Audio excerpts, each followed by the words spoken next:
Om Swastiastu. Baik, apa kabar teman-teman semuanya? Di sini kami akan mempresentasikan terkait hasil dari penelitian kami, yaitu laporan penelitian lama jam tidur mahasiswa kelas C dari program studi Sistem Informasi di Universitas Pendidikan Ganesha atau UNDIKSA. Sebelum kami mulai presentasi, kami akan memperkenalkan diri terlebih dahulu. Perkenalkan, nama saya Iwan Egi Jonda Putra dengan NIM 2515091095 dan rekan saya. Saya EKD Adiamika dengan NIM 2515091111. Kenalkan, saya Imade Santia Sutayana dengan NIM 2515091036.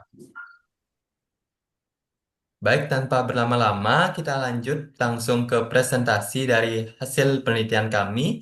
Nah, pada tahap ini akan dijelaskan oleh rekan saya, Sankia. Baik, terima kasih atas waktunya. Di sini saya akan menjelaskan dari hasil pengambilan data yang telah kami lakukan.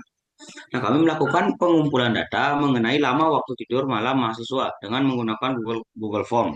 Nah, itu berdasarkan standar kebutuhan tidur normal remaja seusia kami, yaitu 8 jam per hari. Data yang terkumpul selanjutnya dianalisis melalui Google Colab menggunakan bahasa pemrograman R. Nah, metode penarikan sampel yang kami gunakan adalah purposing sampling karena sampel dipilih secara sengaja berdasarkan kriteria tertentu. Nah, di sini kami memilih yaitu 15 orang mahasiswa kelas C angkatan 2025 program studi Sistem Informasi. Sehingga sesuai dengan tujuan dan kebutuhan penelitian yang akan kami lakukan. Nah, di sini bisa kita lihat ada link pengumpulan data, link responden, lalu ada tabel hasil pengumpulan data. Pada tabel ini kita bisa lihat ada waktu teman-teman mengisi Google Form-nya, ada waktu pengisian Google Form, ada nama dari teman-teman kelas kami, dan lama jam tidur mereka. Next.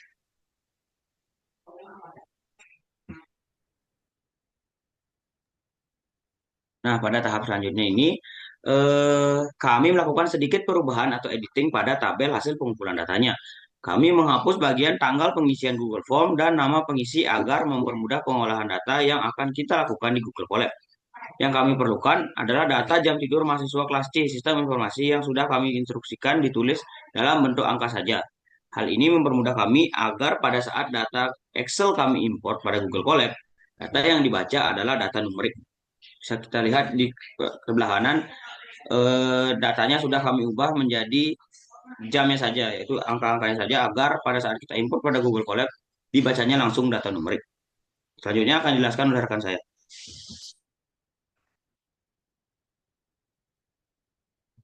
Oke, jadi di tahap awal ini kita akan memulai proses import data dari file Excel ke dalam sistem R. Nah, prosesnya sangat sederhana tapi penting untuk kita pahami karena ini adalah fondasi dari analisis data kita. Pertama-tama kita perlu menginstal library bernama RedXL seperti yang terlihat di kotak nomor sebelah kiri. Ini adalah paket khusus di R yang berfungsi untuk membaca dan mengimport file Excel baik format .xlsx maupun .xls. Nah, di sini kita menjalankan perintah install.package redxl di Google Colab. Nah, setelah itu, sistem R akan mengunduh dan memasang paket ini ke dalam library kita. Nah, setelah instalasi selesai, langkah berikutnya adalah kita load library tersebut ke dalam perintah library redxl. Ini untuk memberitahu R bahwa kita akan menggunakan paket ini dalam analisis kita. Nah, keuntungan paket redxl adalah kemudahan penggunaannya dan kompabilitasnya yang baik dengan berbagai format file Excel. Nah, jadi singkatnya, di tahap pertama ini kita hanya perlu install paket redxl. Lalu kita load library-nya dan kita sudah siap untuk tahap berikutnya. Lalu next. Baik, di tahap ini setelah kita install dan load library-nya, sekarang kita perlu menyiapkan data yang akan kita import. Seperti yang terlihat di file Explorer di sebelah kiri, data kita disimpan dalam folder bernama Simple Data dengan nama file data oas1.xlsx. Nah, file ini berisi dataset yang akan kita analisis lebih lanjut dalam penelitian kita. Selanjutnya, setelah kita menjalankan perintah readXL di kotak nomor 3 sebelah kanan, nah, dari data file Excel tersebut akan muncul sebagai preview di Google Colab. Nah, dari tampilan ini kita bisa melihat struktur kolom, jumlah baris, dan juga nilai-nilai numerik di setiap kolom. Nah, bagian ini penting sebagai verifikasi awal supaya kita bisa cek dengan cepat apakah data yang kita import sudah sesuai dengan file aslinya atau belum. Nah, jadi ringkasnya di tahap awal ini adalah tentang persiapan dengan menginstal library, menyiapkan file data, dan verifikasi struktur datanya. Nah, setelah ini kita akan masuk ke tahap analisis yang lebih dalam. Nah, selanjutnya akan dijelaskan oleh rekan saya. Baik, setelah rekan saya menjelaskan pada tahap awal tadi, pengimportan dari Excel ke bahasa R di Google Colab.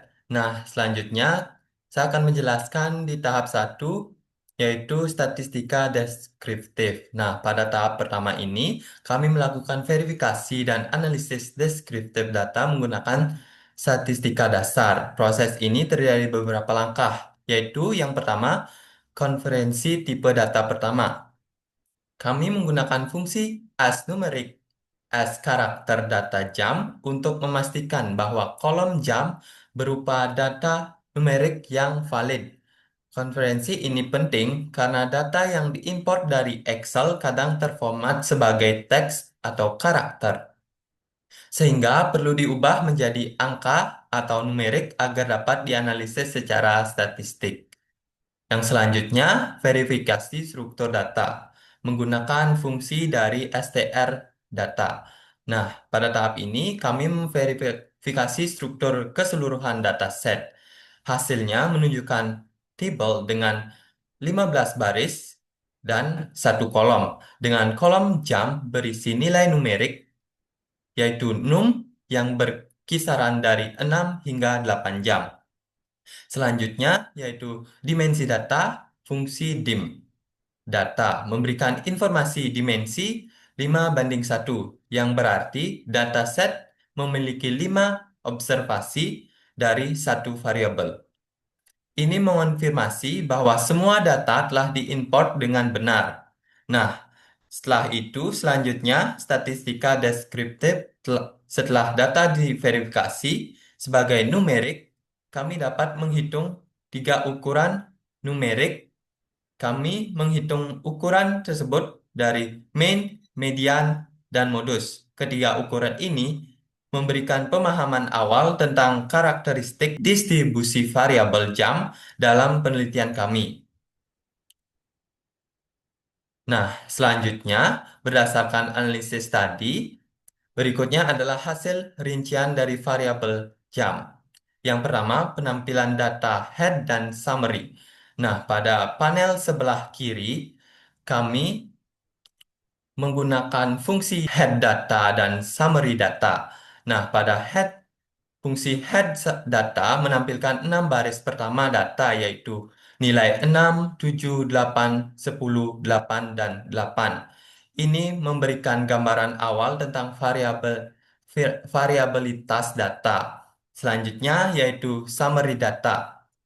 Nah, pada fungsi ini memberikan ringkasan statistik lengkap yang mencakup min atau nilai minimum yaitu 5, Q1 yaitu 6,0, median itu 7, mean itu 7,2, Q3 itu 8, dan max atau nilai maksimum yaitu 10.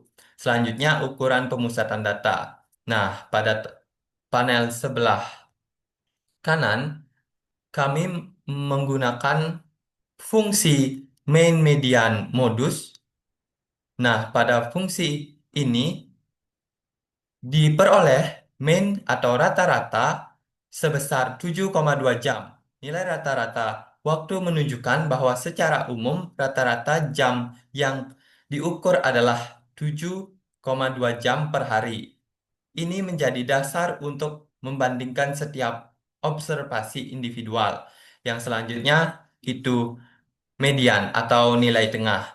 Kami mendapatkan hasil di sini 7 jam. Dengan median sebesar 7 jam, ini berarti setengah dari data berada di bawah 7 jam dan setengahnya di atas 7 jam. Nilai median yang dekat dengan mean menunjukkan distribusi data yang relatif simetris.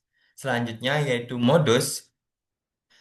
Nah, nilai modus ini adalah nilai yang paling banyak muncul Dari ringkasan di atas, kita dapat lihat bahwa nilai 8 muncul paling sering dalam dataset, menjadikannya nilai yang paling dominan. Selanjutnya, ukuran penyebaran data dari output summary, kita juga dapat melihat.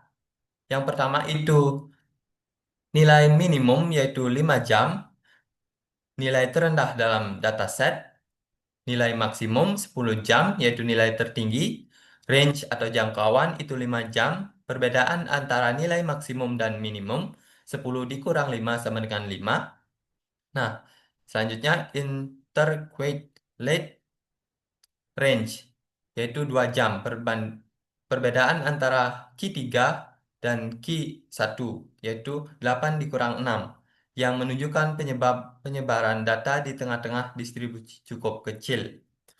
Selanjutnya, interpretasi hasil-hasil analisis ini menunjukkan bahwa data variabel jam memiliki distribusi yang cukup stabil dengan nilai rata-rata 7,2, variabilitas yang relatif rendah yaitu 2, dan tidak ada outlier yang ekstrim. Semua nilai berada dalam range 5 sampai 10 jam. Nah, selanjutnya untuk menemukan nilai modus, kita menggunakan fungsi seperti pada gambar sini, yaitu kami membuat tabel frekuensi dengan data jam menggunakan fungsi table. Nah, selanjutnya dari tabel frekuensi yang dihasilkan, terlihat bahwa nilai 8 muncul 6 kali, merupakan frekuensi tertinggi dibandingkan nilai lainnya, yaitu daripada 5, 6, 7, dan 10. Nilai 8 yang paling banyak muncul. Nah, dengan menggunakan kode modus countable jam, which makes a countable jumlah. Nah, di sini kami secara otomatis mengidentifikasi baris dengan frekuensi maksimum. Hasilnya, yaitu modus sama dengan 8 jam. Yang berarti durasi waktu yang paling sering terjadi dalam dataset adalah 8 jam. Selanjutnya, pada tahap ini akan dijelaskan oleh rekan saya. Baik, izin menjelaskan tahap 2 yaitu membuat scatter plot, pie chart, dan histogram. Nah, pada tahap ini kami membuat scatter plot untuk menggambarkan hubungan antara jam tidur dan jumlah mahasiswa. Di sini kami membentuk data count table yang berisi sumbu X yaitu data jam, sumbu Y yaitu jumlah data jumlahnya. Nah, lalu kemudian fungsi plotnya itu eh, setiap di fungsi plot countable jumlah ini, nah, yang jelas fungsi plot ini digunakan untuk membuat scatter plot. Bisa kita lihat pada gambar di sini. Saya jelaskan dari gambarnya, yaitu yang ada dalam fungsi plot itu yaitu countable dengan data jam, countable dengan data jumlah. Main di sini berarti judulnya yaitu distribusi jam tidur mahasiswa SI kelas C. X labnya berarti nilai untuk sumbu X yaitu jam tidur, Y labnya yaitu nilai untuk Y lab atau judul untuk Y lab adalah jumlah mahasiswa. PCH di sini artinya bentuk, kita menggunakan PCH 17 yaitu bentuk segitiga, colornya yaitu magenta, lalu checksnya atau ketebalannya itu 2. Dan ini adalah hasil dari sketcher plot yang telah kita buat. Selanjutnya,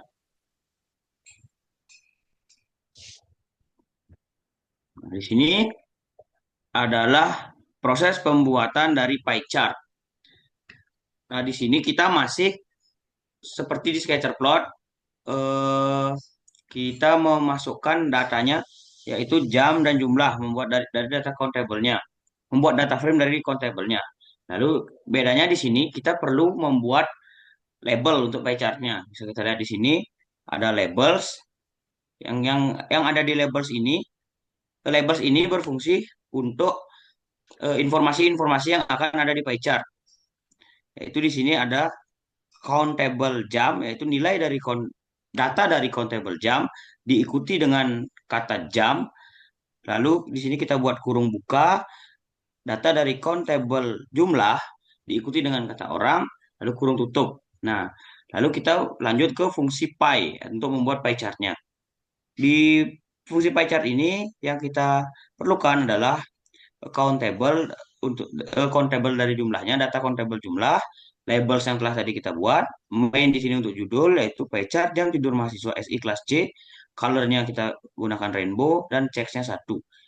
Nah, bisa kita lihat di sini adalah output dari pie chart yang telah kita buat. Next.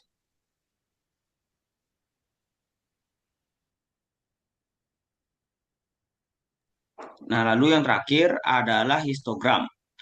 Nah, pada histogram ini kita masih perlu membuat data frame dengan data yang sama, yaitu jam dan jumlah. Namun di sini kita perlu membuat data mentah atau vektor. Di sini kita membuat data mentah dengan nama jam tidur. Lalu data mentah ini bertujuan berfungsi untuk mempermudah kita untuk membuat histogram. Nah, lalu kita lanjut ke kode HIS. Nah, di HIS ini yang akan kita gunakan adalah jam tidur, itu adalah data mentah yang tadi telah kita buat. Breaks. Nah, break di sini itu artinya bisa kita lihat di dalam kurung ini 4,5 adalah batas bawah dari data, 10,5 adalah batas atas dari data, lalu 1 di sini adalah batas kelas per 1 jam.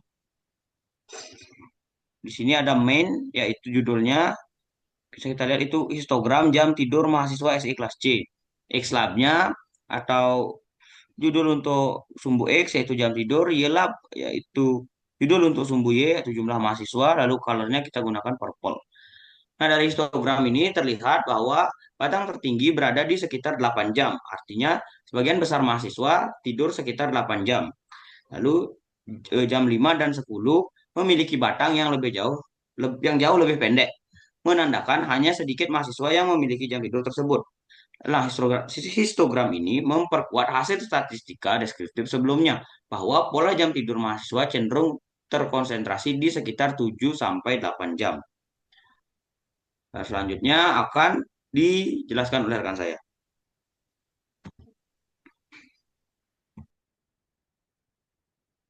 Baik, di tahap 3 ini kita akan masuk ke bagian hipotesis statistik dan pengujian hipotesis berdasarkan data jam tidur mahasiswa. Nah, kita berangkat dari informasi bahwa jam tidur normal remaja seumuran kita itu sekitar 8 jam per hari.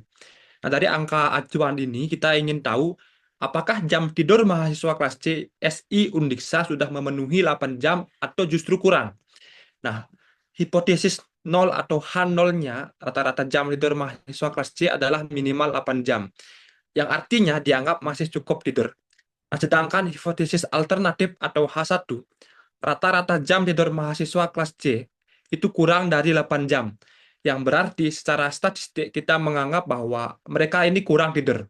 Nah, untuk menguji hipotesis ini kita perlu membentuk kembali data jam tidur individunya dulu dari tabel frekuensi.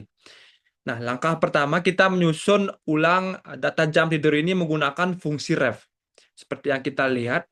Nah, secara sederhana, fungsi ini mengulang setiap nilai jam tidur sesuai dengan frekuensinya. Lalu hasilnya kita mendapatkan vektor jam tidur yang berisi 15 data individu yang merepresentasikan jam tidur masing-masing mahasiswa. Nah, kumpulan nilai jam tidur inilah yang akan kita nanti dipakai sebagai data sampel untuk pengujian hipotesis. Nah, jadi bukan lagi dalam bentuk tabel frekuensi. Next.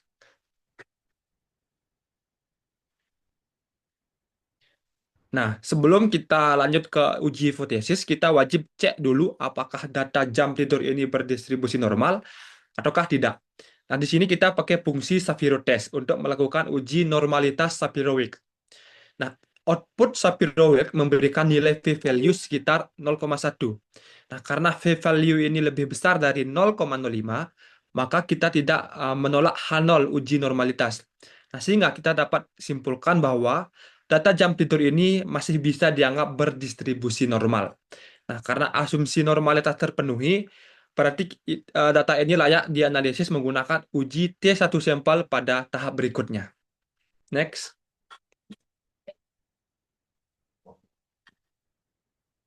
Nah, setelah yakin datanya normal, kita lanjut ke uji T1 sampel dengan fungsi t-test untuk menguji hipotesis jam tidur tadi. Nah, di fungsi t-test di sini, beberapa argumen pentingnya adalah jam tidur sebagai data sampel, MU sama dengan 8 sebagai nilai rata-rata yang kita uji, yaitu standar 8 jam. Alternatif sama dengan less karena kita ingin menguji apakah rata-rata jam tidur lebih kecil dari 8 jam, dan con Dove level sama dengan 0,95, yang berarti kita memakai tingkat kepercayaan 95%. Nah, dari output uji T kita dapat nilai statistik T sekitar min 2, derajat bebas sama dengan 18, V-value sekitar 0,01, dan rata-rata sampel sekitar 7,2 jam. Nah, karena V-value lebih kecil dari 0,05, maka pada taraf signifikan 5% kita menolak H0. Yang artinya secara statistik ada bukti bahwa rata-rata jam tidur mahasiswa sistem informasi kelas C benar-benar kurang dari 8 jam. Nah, jadi dari analisis ini bisa disimpulkan bahwa mahasiswa kelas C ini cenderung kurang tidur dibanding standar normal 8 jam sehari.